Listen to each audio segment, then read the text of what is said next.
दोस्तों SSC MTS नई भर्ती 2023 आ गई है। तो चलिए इस नई वैकेंसी के बारे में आप सभी संपूर्ण जानकारी देखिए। इस बार न्यू सिलेबस, न्यू पैटर्न क्या कुछ है, मेरिट कैसे क्या बनेगा, निगेटिव मार्किंग कितना क्या रखा गया। पिछली बार की तरह इस बार पैटर्न नहीं है, बहुत सारी चीज़ों में बदलाव हुआ है। मिनिमम एज, मैक्सिमम एज कितना क्या चाहिए, कब तक क्वालिफिकेशन का डेट क्या कुछ है, सभी चीज़ों के बारे में आप सभी को A to Z जानकारी देने वाले हैं। ये रहा दोस्तों आपके सामने ऑफिशियल नोटिफिकेशन। आप इस वीडियो को दोस्तों शुरू से अंत तक देख लीजिएगा तो आपका कोई भी डाउट बाकी नहीं रहेगा, और इसके अलावा आपको कोई भी और वीडियो देखने की ज़रूरत नहीं है। तो यहाँ पर आप देखिएगा मल्टीटास्किंग स्टाफ, जिसमें एमटीएस का पोस्ट है, दूसरा हवलदार का पोस्ट है। तो यहाँ पर एग्जामिनेशन 2023 का ये ऑफिशियल नोटिफिकेशन है। फॉर्म भराना आज से यानी कि 30 जून से शुरू हो रहा है। लास्ट डेट जो रखा गया 21 जुलाई, इस बार 21 दिन का ही टाइम दिया गया, क्योंकि ऑलरेडी देखिएगा ये वैकेंसी में डिले हो गया है, पहले ही वैकेंसी आना था, तो इस कारण से यहाँ पर फॉर्म भरने का कम डेट रखा गया है। फिर आपको पेमेंट का डेट है यहाँ पर 21 जुलाई तक देखिएगा, ऑनलाइन पेमेंट 22 जुलाई तक, और अगर आप किसी भी प्रकार का करेक्शन करना चाहते हैं तो 26 जुलाई से लेकर के 28 जुलाई तक करेक्शन कर सकते हैं। चालान यानी बैंक चालान के माध्यम से 24 जुलाई तक पेमेंट है। और परीक्षा तो सबसे पहला चरण यहाँ पर दिखेगा तो सीबीटी यानी कंप्यूटर बेस्ड एग्ज़ाम है। तो सीबीटी एग्ज़ाम जो ली जाएगी दोस्तों सितंबर महीने में, सितंबर 2023 है, तो ये सितंबर फर्स्ट वीक से लगभग परीक्षा शुरू हो जाएगी। इसके बाद यहाँ पर आप सीटों की संख्या के बारे में जानना चाह रहे होंगे कि इस बार कितना क्या सीट है और पैटर्न में क्या कुछ बदला हुआ। अभी देखिएगा तो एसएससी की ओर से जितने भी एग्ज़ाम है, एसएससी सीजीएल हो या फिर सीएचएसएल हो, सभी परीक्षा में हर बार कुछ ना कुछ बदलाव किया जाता है। तो इस बार निगेटिव मार्किंग और पैटर्न में बहुत सारी चीज़ों में बदलाव हुआ है। तो अच्छे से सारा कुछ आप देख लीजिए। ये जो पोस्ट है दोस्तों मल्टीटास्किंग स्टाफ का है, सेंट्रल गवर्नमेंट का जॉब है। यहाँ पर देखिएगा तो लेवल 1 के अनुसार इसमें आपको सैलरी मिलने वाला है 7th पे कमीशन के अनुसार, ये हो गया। और इसके बाद देखिएगा हवलदार का जो पोस्ट है, ये भी हवलदार का पोस्ट यहाँ पर लेवल 1 का है। यहाँ पर विभाग का नाम देखिएगा general central service, group C का पोस्ट है, central board of indirect tax, और इसके बाद कस्टम डिपार्टमेंट से संबंधित है। अब और अन्य चीज़ों के बारे में आप एक एक करके चलिए देखिए। यहाँ से रिजर्वेशन का लाभ, इसमें आपको केंद्र सरकार के अनुसार रिजर्वेशन का लाभ मिलने वाला है, general, OBC, EWS, SC, ST. इसके बाद और अन्य चीज़ों के बारे में आप सभी देखिए। तो यहाँ पर नेम ऑफ पोस्ट में देखिएगा तो हवलदार का यहाँ पर है, और इसके बाद दिव्यांग अभ्यर्थियों के लिए यहाँ पर निर्देश है। तो सिटीजन में भारत का नागरिक होना चाहिए। एज लिमिट, तो यहाँ से आपको समझने का सभी चीज़ों को लेकर देखिए यहाँ पर। तो एज लिमिट जो है दोस्तों 1 अगस्त 2023 के अनुसार चाहिए, और कितना चाहिए तो मिनिमम आपका 1 अगस्त 2023 के अनुसार 18 साल कंप्लीट हो गया है, तो आप इस फॉर्म को भरने के लिए योग्य है। अब एसएससी एमटीएस में क्या होता है कि 2 एज लिमिट होता है, एक तो होता है 25 साल और एक होता है 27 साल। तो यहाँ पर क्या होता है दोस्तों कि 18 से 25 का कटअप एक अलग ग्रुप का होता है, और 18 से 27 यानी अगर आपका 25 के बाद 18 से 27 के ग्रुप में आप आ जाइएगा तो 18-27 वालों का क्या होता है कि कटअप 25 के कंपेयर में हाई रहता है। ये नहीं है कि बहुत है, लेकिन इसके कंपेयर में अधिक रहता है। तो अगर आप इस ग्रुप के अंतर्गत आइएगा यानी 25 प्लस वाले, तो इसमें आ जाइएगा, बाकी 25 तक है तो 18 से 25। तो यहाँ से ये आपको क्लियर हो गया। तो यानी आपका 27 साल तक एज है, तो आप इस फॉर्म को भरने के लिए योग्य है। मिनिमम 18 साल चाहिए और एज लिमिट 1 अगस्त 2023 के अनुसार चाहिए। दोनों पोस्ट में यहाँ पर देखिएगा तो एमटीएस हवलदार में 18 से 25, 18 से 27, एमटीएस और हवलदार में यहाँ पर देखिएगा तो है। अब ये कैसे पता चल रहा है तो 18 से 27 का देखिएगा तो सीट अलग होता है, 18 से 25 का सीट अलग होता है। तो डिटेल्स वैकेंसी में आपको पता चलेगा। ओबीसी से आते हैं तो 3 साल का छूट यानी 30 साल तक आप फॉर्म भर पाइएगा। एससी एसटी से आते हैं तो 32 साल तक ये फॉर्म भर पाइएगा। दिव्यांग अभ्यर्थियों, एक्स सर्विसमैन का सभी का यहाँ पर छूट है, आप देख सकते हैं। इसके बाद चलिए यहाँ से आप देखिए और अन्य चीज़ों के बारे में। तो अभी आपके पास सभी डॉक्यूमेंट होना चाहिए, यानी ईडब्ल्यूएस, ओबीसी, एससी, एसटी सभी प्रमाण पत्र आप सभी को बना लेना है। यहाँ पर देखिएगा तो ऑनलाइन एप्लीकेशन की अंतिम तिथि तक 21 जुलाई 2023 तक एससी, एसटी, ओबीसी, ईडब्ल्यूएस सभी डॉक्यूमेंट आपके पास होना चाहिए। अब चलिए अन्य चीज़ों के बारे में आप सभी देखिए यहाँ से। अब यहाँ पर क्वालिफ़िकेशन डिटेल्स में देखिएगा तो 1 अगस्त 2023 के अनुसार आपका क्वालिफ़िकेशन होना चाहिए। क्वालिफ़िकेशन में दोस्तों इसमें बस 10th मांगा जाता है, 10वीं पास अगर आप है तो इस फॉर्म को भर सकते हैं 1 अगस्त 2023 के अनुसार, यानी आपका 10वीं इस बार भी पास हो रहे हैं। रिजल्ट अगर अगस्त तक आ जाएगा 1 अगस्त तक, तो आप बिल्कुल फॉर्म भरने के लिए योग्य है। एज क्वालिफ़िकेशन क्लियर हो गया। फॉर्म तो एसएससी का ऑफिशियल वेबसाइट से फिलअप करना है। अप्लीकेशन का फ़ीस 100 रुपये है अगर आप जनरल, ईडब्ल्यूएस, ओबीसी से आते हैं तो 100 रुपये, अगर आप SC ST और महिला है तो आपको कोई भी रुपये पेमेंट नहीं करना पड़ेगा। फॉर्म भरते इसमें कॉरेक्शन का देखिएगा यहाँ पर, तो कॉरेक्शन के लिए चार्ज देना पड़ता है, तो इसके बारे में यहाँ पर निर्देश दिया हुआ है। पहली बार अगर आप कॉरेक्शन कीजिएगा 200 रुपये, दूसरी बार में आपको 500 रुपये का पेमेंट देना पड़ेगा अगर किसी प्रकार का मिस्टेक कर दिए हैं तो। सेंटर ऑफ एग्जामिनेशन तो आप अपने पसंद अनुसार कोई भी यहाँ पर देखिएगा तो 3 सेंटर चूज कर सकते हैं, जोन वाइज सेंटर होता है, बाकी कट ऑफ इसका ऑल इंडिया लेवल पर बनता है। कट ऑफ में तो यहाँ पर आपको जो भी मार्क्स आएगा उस अनुसार आपको स्टेट मिलेगा, प्रेफरेंस भरवाया जाता है फॉर्म भरते इसमें, इसके बारे में यहाँ पर है। और चलिए अन्य चीज़ों के बारे में आप देखिए, स्कीम ऑफ एग्जामिनेशन। तो सबसे पहले क्या है दोस्तों, यहाँ से आपको अच्छे से समझना है, आप सभी को CBT एग्ज़ाम देना है। CBT एग्ज़ाम पास कर जाइएगा तो हवलदार पोस्ट के लिए फिजिकल होता है, फिजिकल पास कर जाइएगा तो CBT एग्ज़ाम में मार्क्स के आधार पर आपका मेरिट बनेगा। अब पहले क्या होता था दोस्तों कि इसमें 4 पेपर कंबाइन करके होता था, लेकिन इस बार अलग अलग है, सेशन 1 सेशन 2, तो इसको अच्छे से समझिए। और ये जो परीक्षा है कंप्यूटर बेस्ड ली जाएगी। टोटल देखिएगा तो हिंदी इंग्लिश और 13 रीजनल लैंग्वेज में, यानी टोटल 15 लैंग्वेज में। तो अगर आप रीजनल लैंग्वेज से समझ जैसे गुजराती बंगाली, तो आपके लिए एक राहत वाली बात है, यहाँ पर क्वेश्चन पेपर दोनों भाषा में रहेंगे तो आपको समझ अच्छे से आएगा। इसके बाद यहाँ पर देखिएगा तो बाय डिफ़ॉल्ट की बात करें तो हिंदी इंग्लिश में बाय यहाँ पर भाषा अनुसार आप अपना अनुसार चूज कर सकते हैं। इसके बाद यहाँ पर और अन्य चीज़ों के बारे में देखिए,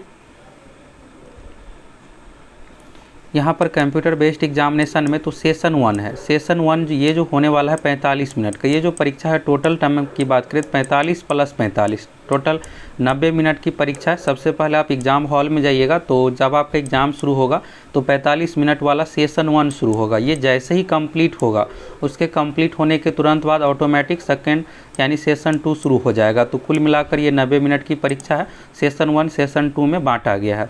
अब सेशन 1 में आपको 45 मिनट मिल रहा है, तो इस 45 मिनट में ही आपको सभी क्वेश्चन बनाना है। तो न्यूमेरिकल यहाँ पर देखिएगा, मैथमेटिकल एबिलिटी, तो यानी मैथ यहाँ पर 20 क्वेश्चन है मैथ से, और रीजनिंग से 20 क्वेश्चन है। तो इस तरह से कुल मिलाकर मैथ रीजनिंग से 40 क्वेश्चन पूछा जाएगा। अब आप सोच रहे होंगे ये सेशन 1 सेशन 2 है, क्या मेरिट में जुटेगा या नहीं, तो सभी चीज़ों के बारे में आप एक एक करके देखिए, आपको दोबारा वीडियो कोई देखने की ज़रूरत नहीं है। तो 20 + 20 40 हो गया। और मैक्सिमम मार्क्स की बात करें तो यहाँ पर एक क्वेश्चन है 3 मार्क्स का, तो 60 हो गया मैथ में और 60 हो गया रीजनिंग में। तो इस तरह से हो गया ये टोटल 120 मार्क्स का, क्वेश्चन 40 हो गया और मार्क्स 120। ये पेपर जैसे ही कंप्लीट होगा इसके बाद जीके और इंग्लिश शुरू होगा। जनरल अवेयरनेस, तो जीके में 25 क्वेश्चन, एक क्वेश्चन है 3 मार्क्स का, टोटल 75 हो गया। तो 25 आपका यहाँ पर जीके हो गया और 25 हो गया इंग्लिश। तो ये हो गया टोटल कितना का, 50 का हो गया। और उधर 40 था, 50 40 यहाँ पर आप देखिएगा तो 90 टोटल क्वेश्चन पूछा जाएगा। ये टोटल आप मत समझिए, सेशन 1 सेशन 2 करके समझिए। अब सेशन 1 सेशन 2 जैसे कंप्लीट होगा सेशन 2 शुरू होगा, इन सभी चीज़ों के बारे में यहाँ पर निर्देश दिया हुआ है। आप पढ़ना चाहते हैं तो पढ़ सकते हैं। अब देखिएगा तो इसमें नेगेटिव मार्किंग भी रखा गया, लेकिन मैथ रीजनिंग वाला जो है दोस्तों सेशन 1 उसमें नो नेगेटिव मार्किंग है, यानी वहाँ पर आपको सभी क्वेश्चन आप अटैम्प्ट करना चाहते कर सकते, नेगेटिव मार्किंग का कोई यहाँ पर नहीं है प्रावधान। लेकिन जो जीके यानी सेशन 2 यानी कि जीके और इंग्लिश वाला जो पेपर है जिसमें 25-25 करके क्वेश्चन पूछा जाएगा, इसमें नेगेटिव मार्किंग है। नेगेटिव मार्किंग कितना है, तो एक क्वेश्चन सही होने पर आपको मिल रहा है 3 मार्क्स, और एक क्वेश्चन गलत होने पर आपको कितना मार्क्स काटा जा रहा है, 1 मार्क्स। यानी यहाँ से ये पता चलता है दोस्तों कि 1/3 नेगेटिव मार्किंग है। पहले क्या होता था 1/4, इस बार 1/3 नेगेटिव मार्किंग कर दिया गया है। यहाँ पर आप देखिएगा नेगेटिव मार्किंग के बारे में, तो यहाँ पर है 1 mark for each wrong answer, यानी प्रत्येक गलत उत्तर के लिए 1 अंक काटा जाएगा, और एक क्वेश्चन सही होने पर आपको 3 मार्क्स मिलेगा। 25 का देखिएगा क्वेश्चन है तो 75 मार्क्स आपको मिल रहा है, यहाँ से आपको समझ में आ गया। और अन्य चीज़ों के बारे में आप देखिए, तो computer based examination multiple shifts में लिया जाएगा, इसलिए नॉर्मलाइजेशन की प्रक्रिया अपनाया जाएगा। इन सभी चीज़ों के बारे में आंसर की जारी किया जाएगा। आंसर की में किसी प्रकार का त्रुटि का ऑब्जेक्शन कीजिएगा, 100 रुपये पेमेंट देना पड़ेगा। और दोस्तों आप सभी सिलेबस के बारे में जानना चाहते हैं, बुक लिस्ट, तो हम आप लोग के एक सेपरेट वीडियो में डिटेल्स में सब कुछ बताने वाले हैं, कैसे क्या आपको पढ़ना है जीके के लिए। तो अगर आप पहली बार चैनल पर आए हैं तो फटाफट चैनल को सब्सक्राइब कीजिए, जुड़ जाइए। और आप सभी अगर प्रीवियस ईयर का क्वेश्चन देखना चाहते हैं तो कमेंट करके ज़रूर बताइए, हम आप लोग को प्रीवियस ईयर क्वेश्चन सारा कुछ दिखाने वाले हैं, इसमें कैसे क्या पेपर आने वाला है सब कुछ आप लोगों को बताने वाले हैं। मैथ का यहाँ पर आप पूरा सिलेबस देख सकते हैं, ये हो गया। इसके बाद रीजनिंग का यहाँ पर सिलेबस है, जीके का हो गया, तो जीके का यहाँ पर इंग्लिश का सिलेबस है। इसके बारे में डिटेल्स में आपको अगले वीडियो में बताने वाले हैं। यहाँ पर आप मूल चीज़ें देखिए, फिजिकल टेस्ट, तो फिजिकल टेस्ट में दोस्तों वॉकिंग है, दौड़ना नहीं है, ये पैदल चलना है 1600 मीटर यानी 1 मील की दूरी 15 मिनट में, जो कि आप आसानी से पूरा कर सकते हैं। 10 मिनट में 1 किलोमीटर एवरेज लोग चलते हैं, 15 मिनट में आपको लगभग 1.5 किलोमीटर यानी 1600 मीटर चलना है, जो कि आप आसानी से पूरा कर लीजिएगा। फीमेल के लिए देखिएगा तो 1 किलोमीटर 20 मिनट में, तो 1 किलोमीटर चलने में लगभग 10 से 12 मिनट का टाइम ही लगता है, तो 20 मिनट का टाइम दिया गया, आप आसानी से पूरा कर लीजिएगा। इसके बाद आपका फिजिकल टेस्ट यहाँ पर हो जाता है। तो यहाँ पर हाइट के बारे में देखिएगा तो हाइट 157 सेंटीमीटर पुरुष का मांगा गया है और महिलाओं का 152 सेंटीमीटर। हाइट इतना कम है दोस्तों कि सभी को यहाँ पर आसानी से पूरा हो जाएगा। और सीना तो ये सिर्फ पुरुषों के लिए है।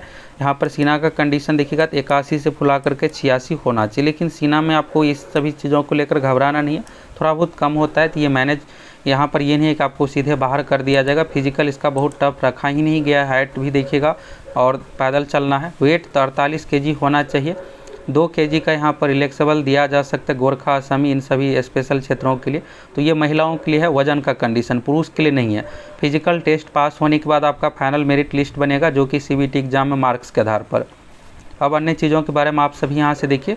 एग्ज़ाम देने जब आप जाइएगा तो आपको यहाँ पर ID कार्ड लेकर जाना है, voter ID card, PAN card, Aadhaar card, इन सभी चीज़ों के बारे में है। डॉक्यूमेंट वेरिफिकेशन में आपको सभी डॉक्यूमेंट देना पड़ेगा। और आप कट ऑफ डेट देख ही लिए क्या था, यहाँ पर फॉर्म भरने की अंतिम तिथि तक आपके पास सभी डॉक्यूमेंट होना चाहिए। अब यहाँ से आप सोच रहे होंगे कि इसमें मेरिट कैसे क्या बनेगा, तो पोस्ट प्रेफरेंस आप दीजिएगा, उस अनुसार यहाँ पर आपको फॉर्म भरते समय देना पड़ेगा और आपको मार्क्स के अनुसार पोस्ट प्रेफरेंस मिलने वाला है। मोड ऑफ सिलेक्शन में यहाँ पर देखिएगा तो सेशन 1 और सेशन 2 दोनों एग्जाम है। सेशन 1 आप पास कीजिएगा, इसके बाद आपका सेशन 2 का मार्क्स यहाँ पर चेक होने वाला है। अगर आप सेशन 1 में फेल हो जाते हैं तो सीधे आपको रिजेक्ट कर दिया जाएगा। सेशन 1 सेशन 2 दोनों देना जरूरी है। मिनिमम का कंडीशन जनरल कैटेगरी के लिए 30% है, OBC के लिए 25%, ऑल अदर कैटेगरी में 20%। तो अगर दोस्तों यहाँ पर सेशन 1 की बात करें, जो कि यहाँ पर मैथ रीजनिंग था 20 क्वेश्चन 40 क्वेश्चन, इसमें आपको बस क्वालिफाई करना, यानी कि आपको 30% मार्क्स लाना है। मेरिट जो आपका बनने वाला है दोस्तों सेशन 2, यानी कि GK 25 क्वेश्चन और 25 क्वेश्चन इंग्लिश, 50 क्वेश्चन हो गया। इसी में मार्क्स के आधार पर आपका मेरिट बनने वाला है। मैथ रीजनिंग का मार्क्स मेरिट में नहीं जुटेगा। तो यहाँ से क्लियर हो गया। और यहाँ पर आप इन सभी चीज़ों के बारे में देखना चाहिएगा। तो यहाँ पर मेरिट लिस्ट यहाँ पर 18 से सेशन 2 में मार्क्स के आधार पर बनने वाला है कैटेगरी वाइज। 18 से 25 एज ग्रुप का अलग होगा, 18 से 27 एज ग्रुप का अलग होगा। कंप्यूटर बेस्ड एग्जामिनेशन में CBT एग्जाम एक से अधिक शिफ्ट में ली जाएगी, इसलिए नॉर्मलाइजेशन होगा और नॉर्मलाइज्ड मार्क्स के आधार पर आपका मेरिट लिस्ट बनने वाला है। फिजिकल के लिए वैकेंसी का 5 गुना अभ्यर्थियों को शॉर्ट लिस्टेड किया जाएगा। अगर आप फिजिकल वाले पोस्ट में फेल हो जाइएगा तो उस कंडीशन में अगर मार्क्स अच्छा रहता है तो आपका MTS मिलेगा। तो सभी चीज़ों को यहाँ से क्लियर हो गया। तो ऐसे ही दोस्तों हम आप लोगों को हमेशा डिटेल्स जानकारी देते हैं, जिससे आपको कोई भी डाउट रहे ही ना। तो आप सभी अगर पहली बार चैनल पर आए हैं तो फटाफट चैनल को सब्सक्राइब कीजिए, जुड़ जाइए। हम आप लोगों को प्रीवियस ईयर क्वेश्चन और सिलेबस सभी चीज़ों के बारे में, बुक लिस्ट के बारे में बताने वाले हैं। यहाँ पर देखिएगा तो वेटिंग का इस बार कोई भी प्रावधान नहीं है। वैसे SSC में वेटिंग का कोई प्रावधान पहले भी नहीं था। तो वेटिंग लिस्ट के बारे में यहाँ पर देखिएगा, there shall not any waiting list, reserve list, जितना सीट है उसी अनुसार यहाँ पर रिजल्ट जारी किया जाता है। अब आप ये जानना चाह रहे होंगे कि इस बार सीट कितना क्या है। तो सीट को लेकर दोस्तों आपके लिए एक झटका है। ये है दोस्तों कि सीटों की संख्या इस बार बहुत ही कम रखा गया है। अब आप देखिएगा यहाँ पर टेंटेटिव है, तो यहाँ पर SSC की ओर से टेंटेटिव ही दिया जाता है और ये बाद में फाइनल होता है सभी विभाग से आने के बाद कितना क्या सीट है। तो यहाँ पर MTS में देखिएगा तो 1198 अप्रॉक्स है और हवलदार में 360 है। अब यहाँ पर देखिएगा तो अपडेट बाद में यहाँ पर कैंडिडेट कॉर्नर सेक्शन में जाके अपडेट सारा कुछ किया जाएगा, तो आप सभी देख सकते हैं। अब कुल मिलाकर आप देखिएगा तो 11 से ये हो गया और यहाँ पर 1560 यानी 1558 पदों पर ये भर्ती है। सीटों की संख्या इस बार बहुत कम है। रही बात बढ़ने की, तो बढ़ने में ये नहीं है दोस्तों कि 10,000 तक चला जाएगा, थोड़ा बहुत बढ़ सकता है, 1000-1500 बढ़ सकता है।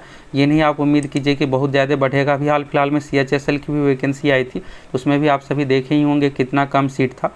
तो आप में से कौन कौन इस फॉर्म को फिलअप करने वाले हैं कमेंट करके ज़रूर बताइए। आप सभी सिलेबस का वीडियो, बुक लिस्ट का वीडियो अगर चाहते हैं, प्रीवियस ईयर का क्वेश्चन देखना चाहते हैं, फटाफट कमेंट कीजिए।